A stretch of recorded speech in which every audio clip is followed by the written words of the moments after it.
Hello అందరికీ welcome to our channel. Me skin soft glow ఇంకా dead skin లేని fresh look కావాలి అంటే ఈ మ్యాజిక్ లాంటి ఫేస్ మాస్క్ని ఒక్కసారి ట్రై చేయండి. దీనికి మనం 2 టేబుల్ స్పూన్ ఆఫ్ గంజి అండ్ అలోవెరా జెల్ యూజ్ చేస్తాము. బియ్యం ఉడికించిన నీటిని వడకట్టి దాన్ని 3 to 4 అవర్స్ పక్కన పెట్టుకోవాలి.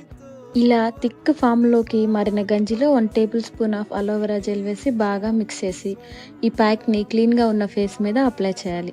నెక్స్ట్ టిష్యూ పేపర్ని ముక్కలుగా కట్ చేసి ఫేస్ పైన అప్లై చేయాలి. దాని తర్వాత మళ్ళీ సెకండ్ లేయర్గా ఈ ఫేస్ ప్యాక్ని అప్లై చేయాలి. ఒక 20 మినిట్స్ డ్రై అయ్యాక స్లోగా టిష్యూ పేపర్ని అప్వర్డ్ డైరెక్షన్లో తీసి వాటర్తో వాష్ చేసుకోవాలి. ఇది డెడ్ స్కిన్ సెల్స్ని, బ్లాక్ అండ్ వైట్ హెడ్స్ని రిమూవ్ చేసి స్కిన్ని స్మూత్గా ఉంచుతుంది. దీన్ని ఫ్రిడ్జ్లో పెట్టుకొని 7 days కంటిన్యూస్గా వితౌట్ టిష్యూ యూస్ చేసుకొని అప్లై చేసుకోవచ్చు ఫర్ గ్లాసీ లుక్. ఈ వీడియో మీకు నచ్చినట్లయితే please like, share, comment and subscribe. Thank you.